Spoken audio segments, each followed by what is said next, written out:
और सदैव वह फ्रेम अपने शब्दों से संपूर्ण घर और अगल-बगल के वातावरण को अपने अर्थ से महकाती रही।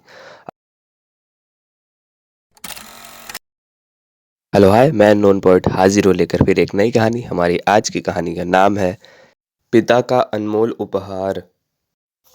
विवाह के बाद पहली बार मायके आई बेटी का स्वागत सप्ताह भर चला। संपूर्ण सप्ताह भर बेटी को जो पसंद है वही सब किया गया। वापिस ससुराल जाते समय पिता ने बेटी को एक सुगंधित अगरबत्ती का पूड़ा दिया और कहा कि बेटी, तुम जब ससुराल में पूजा करने जाओगी तब यह अगरबत्ती जरूर जलाना। माँ ने कहा, बिटिया प्रथम बार मायके से ससुराल जा रही है तो भला कोई अगरबत्ती जैसी चीज़ देता है। पिता ने झट से जेब में हाथ डाला और जेब में जितने भी रुपए थे वो सब बेटी को दे दिए। ससुराल में पहुंचते ही सासू माँ ने बहू के माता पिता ने बेटी को विदाई में क्या दिया यह देखा तो वह अगरबत्ती का पूड़ा भी दिखा। सासू ने मुंह बनाकर बहू को बोला कि कल पूजा में यह अगरबत्ती लगा लेना। सुबह जब बेटी पूजा करने बैठी तो वो अगरबत्ती का पूड़ा खोला। उसमें एक चिट्ठी निकली। लिखा था, बेटी, यह अगरबत्ती स्वतः जलती है मगर संपूर्ण घर को सुगंधित कर देती है। इतना ही नहीं, आजू बाजू के पूरे वातावरण को भी अपनी महक से सुगंधित एवं प्रफुल्लित कर देती है।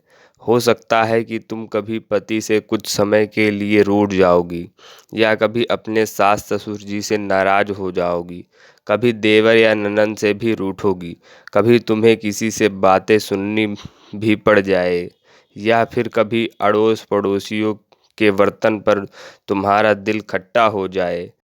तब तुम मेरी यह भेंट ध्यान में रखना, अगरबत्ती की तरह जलना। जैसे अगरबत्ती स्वयं जलते हुए पूरे घर और संपूर्ण परिसर को सुगंधित और प्रफुल्लित कर ऊर्जा से भरती है, ठीक उसी तरह तुम स्वतः सहन कर तेरे ससुराल को अपना मायका समझकर सबको अपने व्यवहार और कर्म से सुगंधित और प्रफुल्लित करना।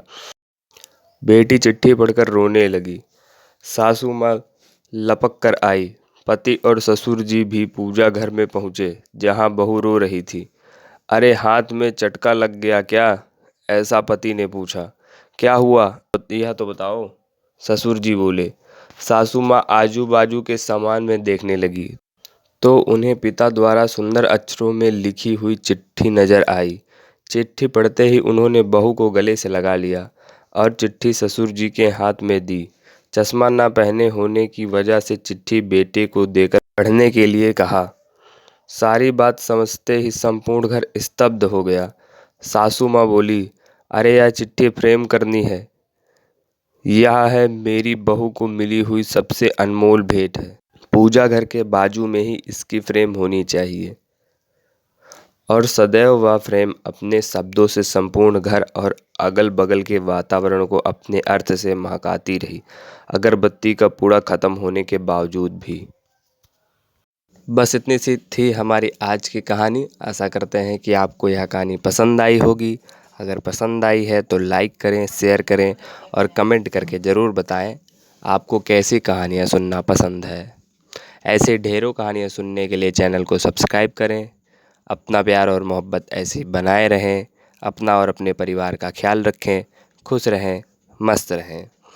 अगर आपकी डायरी में भी कुछ ऐसी कहानियाँ हैं तो आप हमें send us your story 37@gmail.com पर लिख भेजें।